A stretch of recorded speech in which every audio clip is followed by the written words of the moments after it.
Rick the critic when she come into your place, so you best not forget it. She gon' tell you how it is, cause she's Rick the critic when she all up in your city. Oh, you best not forget it. Let you know if she like it and if she get with it. Let the whole world know and be the first to admit it. Let you know if it's good and if she dig it. Cause she's Rick the critic, Rick the critic, the critic, Rick the critic. I'm Rick the Critic. Listen, if you saw last week, you know I had a wild and crazy trip to Jamaica that was just unspeakable. But let me tell you this, when I got home from Jamaica, it was even crazier. And I got one person on the suck wall for 2014, and that's Cecilia Toulousa at Revival Insurance. And she's in, not Alhambra, she's in El Monte. She has been the insurance agent for myself, my daughter, my other daughter, my granddaughter, and it seems like someone else. Anyway, I know at least four of us, and I've sent people to her. Now, I'm in Jamaica, and she calls me. I got some insurance for my granddaughter for her car, and so I added her onto my insurance. And so when we get down to the insurance, first they gave us these quotes over the telephone. We get the quotes, and so I tell my granddaughter, "Come on, get in the car. We're going to go down and we're going to get this insurance." And she's got her first car. She just got her first car. So anyway, we go down, and when we get there, the uh, the rates change. You know, now first of all, she's got these young children working in her office. And you know what I'm wondering as I'm speaking out? I think you have to have a don't you have to have a don't you have to go to school or have a certificate to sell insurance? I think you have to have a license to sell insurance. Just a thought. Anyway, she's got these young children working in there, and she's in and out half the time she's not there. So these young children there. Now her daughter, just a marvelous. I mean, she just an awesome girl. Her daughter is smart and just very attentive. And when I come in and I see her, Sam is just. I mean, she's just on it. Got another girl there, Nancy, who's not so sharp, and the other girl there that's not so. But she's got all these children in here. And so instead of her staying there and training them, these children are there and they're handling insurance business. And they always say, "I know what I'm doing." And I'm thinking, okay, when I hear children say they know what they're doing, it's like they usually don't. So we go in there and we talk about it, and she says, okay, so they gave us a quote of $60 over the telephone. Then when we get there and we're sitting talking to her, she says, "Oh, it's going to be 90." I said, "Listen, I'm really tired of this. Give us the quote, you know, stick with the quote." She said, okay, we'll give it to you for 60. So I'm thinking, this is crazy. We pay the $60 and we leave. Now that was a month or two ago. When I get back home, I've got just 5, 6, 7 calls from Cecilia Toulousa at Revival Insurance, and she's saying, "Listen, they took money out my agency." I mean, she's just talking 1,000 miles a minute, and I'm thinking, what is going on? So she leaves all these messages about this money and that. So I'm thinking, oh my God, what kind of money? So finally, I call her back and I say, "Listen, you left messages." Well, what she also did was she called my daughter and said to my daughter, she explained this whole scenario to my daughter, and I thought, why would she call her? So when I called her back, I said, "Cecilia, listen," I said, "let me explain something to you. My children, my granddaughter, and myself, we all have our insurance through your company. We trust you. What exactly?" "Well, it was 32. I said, "Wait a minute. You have got all up in arms and called my daughter, and you're calling, leaving all these messages for $32?" "Well, I did it," and she's just talking. And she said, "Well, let me." I said, "Okay, you talk, I'll listen." So she just rambled on. I mean, she talks like just a mile a minute, just da da da da, and she doesn't let you get anything in. So I listened to her. So I said, "Okay, now that you're finished, let me talk." I couldn't get any words through. I mean, she just kept interrupting, and finally I said, "You know what? You're getting nowhere with this woman. She is, first of all, she's not even realized that I'm a customer. I'm not her friend, I'm a customer. And you don't talk to your customers like that." She's just, da-da-da-da. So I said, "You know what? Either she's having something is going on with her, or something is terribly wrong. And she's in business." And I thought to myself, I said, I need to do something else, because clearly she's not the worst customer service I have ever encountered. anyone wanting to deal with Revival Insurance, just know one thing, that you're dealing with someone. And now that I think about it, I don't see anybody else in that whole entire office but children. So probably because of her attitude, she probably is, who knows, maybe the adults probably left and maybe only the children can tolerate it. I don't know. But what I do know is this, is that she's running a business like it's her home, and like she's talking to her friends, and it's really inappropriate. So what I want to say is that if you see Revival Insurance, you might want to just think about what you want to do, because their customer service sucks. The owner of the company just sucks. She has horrible people skills, horrible customer service, and I just can't say enough bad things about it. It's the worst business ever. That is my pick for 2014. The Suckwall, the worst business ever. Revival Insurance, Cecilia Talusa. If you encounter her daughter, Samantha, she is a wonderful person, and she actually knows how to handle business. She's very calm, and she listens, and it's a shame that she's in the place with her mother, who is kind of like this nutcase. I mean, just, and then there's this calming child in there. This actually, she's not a child, she's a young lady, but I mean, just a wonderful, a wonderful soul, and just a wonderful person. So if you must, and you have no one else to go to, make sure that you don't go to Cecilia, go to her daughter, Samantha. And like I said, she's just a nice lady. Don't go to Nancy, because she didn't know what she's doing. I mean, it's just, they're children working in a place where there should be adults, and the training is improper. And I think that she felt like she was taking up for the young lady, because the young lady probably said she was intimidated or whatever. But that's kind of like the second time she messed up, because I had something else. I had bought a car and I was transferring, and she called me up about a week later and said, "Do you have the paperwork? I accidentally gave it to you." I said, "No, you didn't." "Yes, I did." So she kind of messes up a lot. But I tried to overlook it, because I was thinking that, they were in training. But you know what? When it gets to a point where voices raised and it gets real stupid crazy, then I just draw the line. Cecilia Talusa, Revival Insurance, Suckwall. All right. That was, she was, and Carnell by the Sea was Suckwall for Jamaica trip. Suckwall, just Suckwall trip. Now, on a lighter note, if you're a James Brown fan, February the 14th to February the 16th, it's going to be James Brown at the Amerson Center downtown, getting on the good foot. It's going to be this orchestra that's going to do all James Brown's old I mean, can you imagine strings doing James Brown? I mean, that's got to be awesome. So, I mean, if you get a chance and you are a James Brown fan, we had a guy that I knew a guy that loved the ground James Brown walked on. I mean, to the point where he wore his hair like James Brown. I mean, he just loved James Brown. But listen, if you're a James Brown fan, February 14th through the 16th at the Amerson Center downtown, they're going to do James Brown getting on the good foot. It's going to be all James Brown's hits, and there are going to be some dancers there. Get this, from Vietnam, dancers from Africa, from the United States. Can you imagine Vietnamese dancing to James Brown? I mean, you know what I'm saying? And then there's us, and then there's, the Africans. It's probably going to be just a wonderful thing to see. So I'm excited about that. I'm going to be there. If you're there and you see me there, at least wave and let me know. "Rick, I'm here." I'm here. So that was that. And then let me tell you what I learned the other day. And I don't know if you know this. And hey, I just found out. Do you know that if you mail a letter, if you put a letter in a mailbox and you think after you put it in the box, "Oh my goodness, I didn't want to do that." Do you know that you can go to the post office and fill out a form to retrieve that letter? And do you know that the post office, no charge, when the mail carrier opens up that box and takes that mail out, they'll take that letter out and give it back to you? Go figure. I didn't know that. I thought that was interesting. I mean, how many times you put a letter in the mailbox and you just, I didn't mean to do that.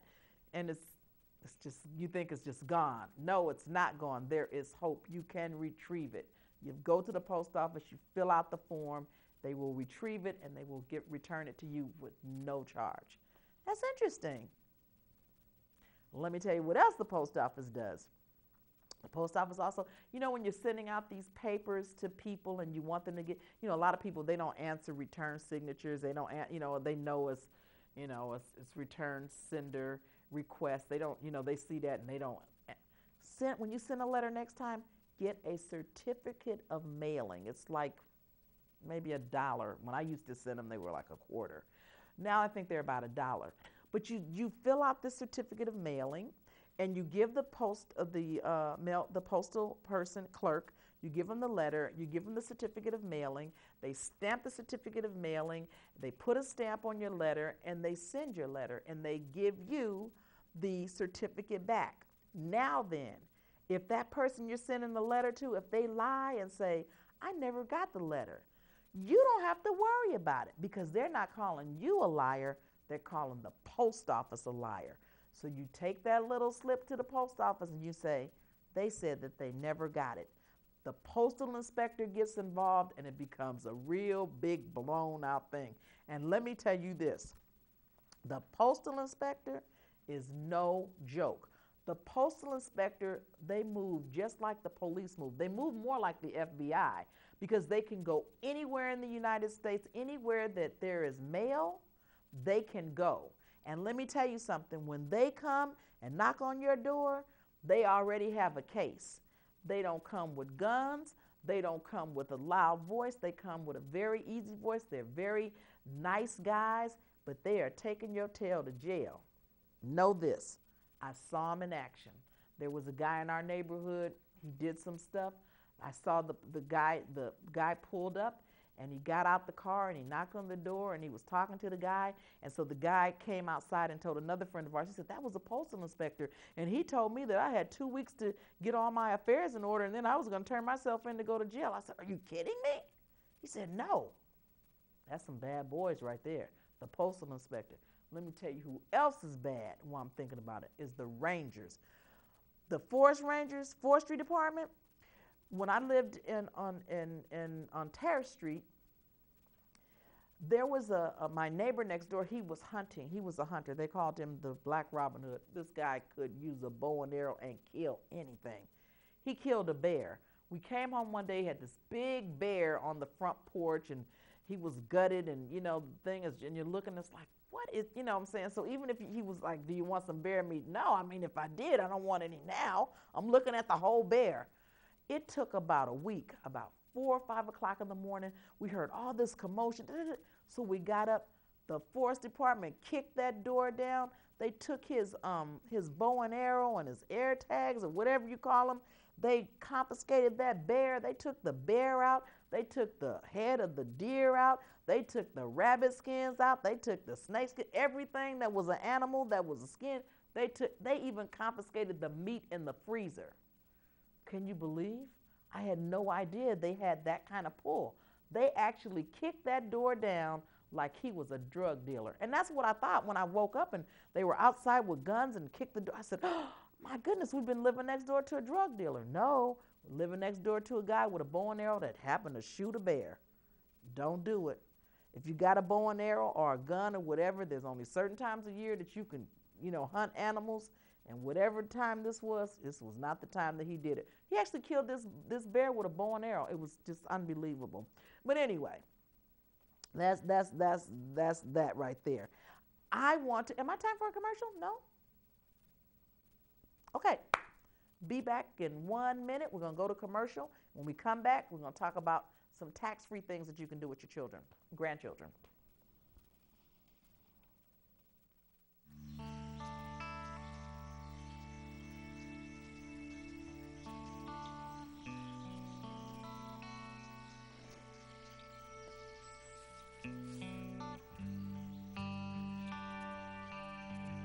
This is the moment I knew his future had no boundaries. There are some moments only the forest can inspire. Find yours at discovertheforest.org. The next 30 seconds can save you a lot of money. Just do your laundry in cold and stick to full loads. Auto-sleep your computers. Plug your gadgets in a power strip and switch it off when you're done. Headed out? Turn back your thermostat by 10 degrees. And drive sensibly. The more energy you save, the more money you save. Find other great tips at energysaver.gov. And we're back. Listen, before you left, I shared some things. If you were there, I know you didn't miss it, because you don't. When Rick the Critic is on, you're probably like right there in the seat, because you know it's going to be something. Listen, let me give you a hint here. Let me talk to you about tax-free millionaires. I was reading an article where they say that if your child or grandchild is gainfully employed and they can contribute $4,000 every year from the age of 16 to 21. Now, from 16 to 21, they give $4,000 every year. After 21 years of age, if they never contribute another dime, and the Roth IRA is at 10%, by the time they're 65, they will have $2 million saved up. Not only will they have $2 million saved up, it's tax-free. Talk to your tax accountant about it. We need to start thinking of other ways that we're gonna, you know what I'm saying, we gotta start putting some money together. There's so many things out there to do. Listen, that was just one of the things. The other thing I want to share with you is your personal data. You know, when we go to the supermarket and they ask us for that information and we put it on the little Vons card, Ralph's card, all that. Do you know that they actually sell that data? They actually sell that information to government agencies, and those government agencies in turn share it with insurance customers. With insurance companies. The insurance companies, based on what you buy, what you eat, that's how they know how to charge your rates for your insurance. Is that insane? That's how they determine your rates. Now, never mind, I might be going in the store to buy, you know what I'm saying, hot dogs for my grandkids, or, you know, or some other food that I don't need, you know what I'm saying, a bunch of junk. As long as I buy it, it's attached to my name. So when it's attached to my name, when the insurance company they say, okay, Rick the Critic eats cornflakes, she eats hot dogs, she eats all this junk. So her rate, we're going to give her an insurance quote, and it's going to be high because of that. Is that crazy? That's crazy. So this is the trick. When you go in the store and they ask you to sign those little loyalty cards and the customer loyalty, that kind of thing, don't give them your full name. Either give them your first name or either just say store customer. Do not give them your whole name. Do not give them your address. Do not give them any pertinent information that they can take and sell to other companies. It will come back to bite you. I looked at a program, a computer program last year, and on this program, it had the person's name, it had their age, it had how many children they had, where they lived, what kind of work they did, their favorite color, if they had pets, it was something else, their hobbies. That is a lot of information. That's way too much information. And most of this information came from those loyalty cards. Because if you buy pet food every week, it stands to reason you got a cat, you got a pet. So guess what? When they sell that information goes to these pet companies that sell pet food, and guess who they target? So do you know why you get all these pet coupons in the mail, or why you get all this information about pets? And it's like, how do they know? They track it down by what you buy. That's the world of technology. So from now on, you know what I'm saying? And not that you have anything to hide, but your privacy is your privacy. And let's not just put it all out there. I mean, we got enough stuff that's already out there. We don't have to just put it out there. Same thing with those Easy Pass. I don't know if we have them here in California, but those Easy Pass where you go through the tolls, those things are designed for you to either speed up at the regular, at the traffic level speed, or they're designed to slow down. Do you know that some officers take that information, because you can get from point A to point B at a certain amount of time and can write you a speeding ticket. And they're writing you that speeding ticket because what they're saying is that you can't get from this point to that point without speeding. So you get a speeding ticket in the mail and you don't even know why. So my advice to you, where there are tolls, don't always use the Easy Pass. Put some of your own, just put some coins in there. Don't use that Easy Pass all the time, because if you use that Easy Pass, that's how they track everything. You put your money in there. Just keep a little jar with your change in there, and you know what? Every now and then, just pay the toll. Put the Easy thing in the glove compartment, or what you can do is get more than one Easy Pass. Get 3 or 4 different Easy Passes. You know what I mean? And just alternate. Just alternate. Just switch up. And that way, it keeps you from having to fight a ticket, and it keeps them, you know, just out of your personal information. That, again, when we're talking speeding and all that, that also drives our insurance rates up. All of these things, when we wonder why or how they get these scores and how they get these ratings, we give it to them. We give that information to them unknowingly. They don't say to us when we sign for a loyalty card or when we get an Easy Pass, they don't say to us, listen, we're going to sell this information to the highest bidder and this is da-da-da-da-da. A lot of companies will say, listen, we don't share your personal information. Maybe, maybe not. But the truth of the matter is that you can get on the computer and find out about anybody. You don't even have to have a Social Security card anymore. You can type in Facebook and all these other little things, and you can find anybody you want to find. I mean, like that. So if you want to protect your privacy, just be a little more careful about what you do and who you're doing it. You know what I'm saying? When you get all these things in the mail and they say, oh, fill this out and all that, don't just be so quick. Because if it sounds too good to be true, it usually is too good to be true. It's very easy in this time for identity theft. Things are a lot different than the way they used to be, and we have very sophisticated guys now that are out there that get get your credit information and do whatever they want to do with it. So let's not make it so easy with them. Yeah, I know they have LifeLock and they have all these other companies, but the bottom line is this. You know what I'm saying? We have to protect our own credit. So we have to protect our own things, and we just have to stop and not be in such a hurry. Just read what it is that we're signing and make sure that, listen, does this information go any further? Well, no, it doesn't. Sometimes they tell the truth and sometimes they don't. But the point is this.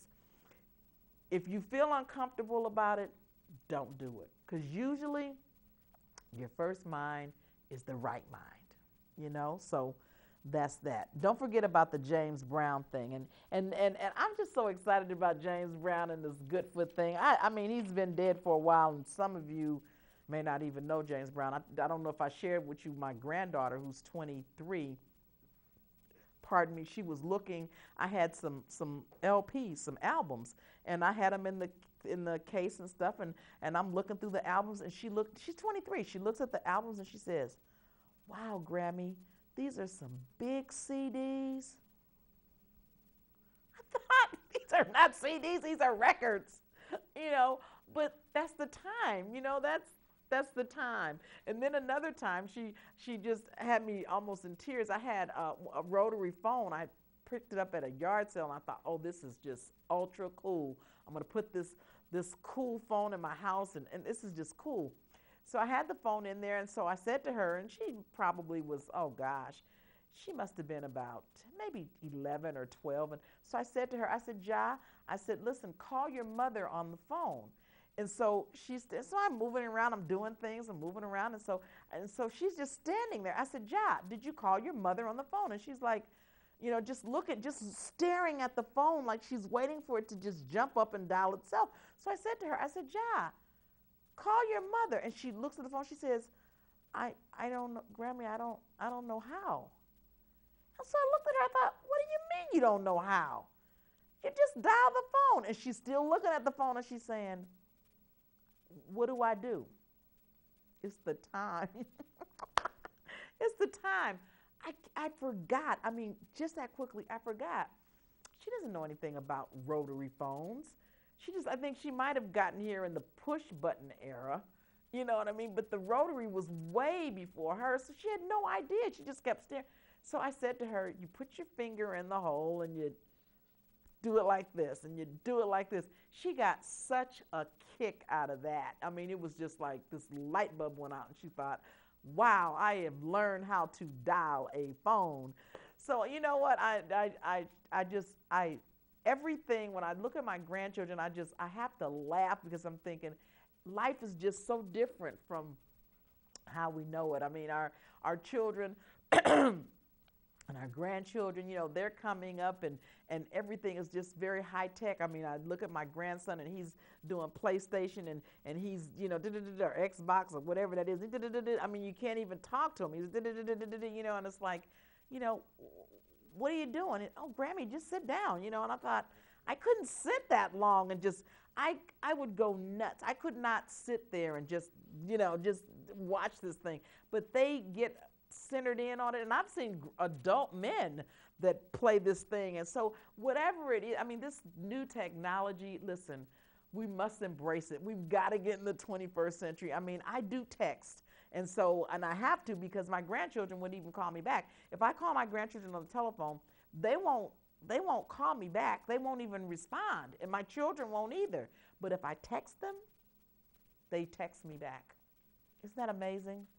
It's amazing. So we're dealing with a non-communication, you know what I'm saying? We're communicating all like this and no verbal communication.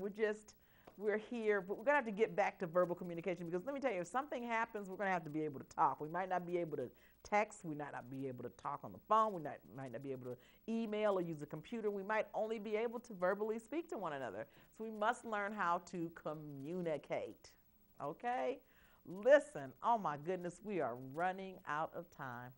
I have just had so much fun with you. Remember, Revival Insurance, Suckwall, Cornell by the Sea, Suckwall, and then remember, if you mail a letter and you don't, and you have some regrets and you want to, there's a form that you can fill out and you just ask the postal carrier, go to the clerk, ask the postal clerk, tell them you mailed a letter, but you must catch them before they get to the box, okay? Listen, that's all the time we have. I really enjoyed you. I look forward to 2014 being a great year for you and I. And listen, I will see you in 1 week. Good night.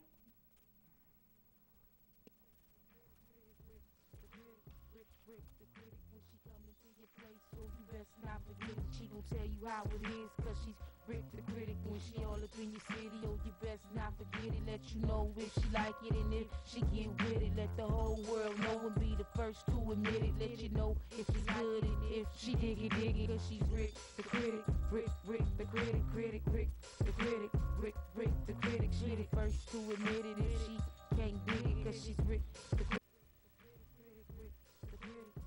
Rick the critic. When she come into your place, so you best not forget it. She gon' tell you how it is, cause she's Rick the critic. When she all up in your city, oh, you best not forget it. Let you know if she like it, and if she get with it, let the whole world know and be the first to admit it. Let you know if it's good and if she dig it, cause she's Rick the critic. Rick the critic, Rick the critic, Rick the critic. She the first to admit it if she can't dig it, cause she's Rick the critic. Rick the critic. When she come into your place, so you best not forget it. She gon' tell you how it is, cause she's Rick the critic. When she all up in your city, oh, you best not forget it. Let you know if she like it, and if she get with it, let the whole world know and be the first to admit it. Let you know if it's good and if she dig it, cause she's Rick the critic. Rick the critic, Rick the critic.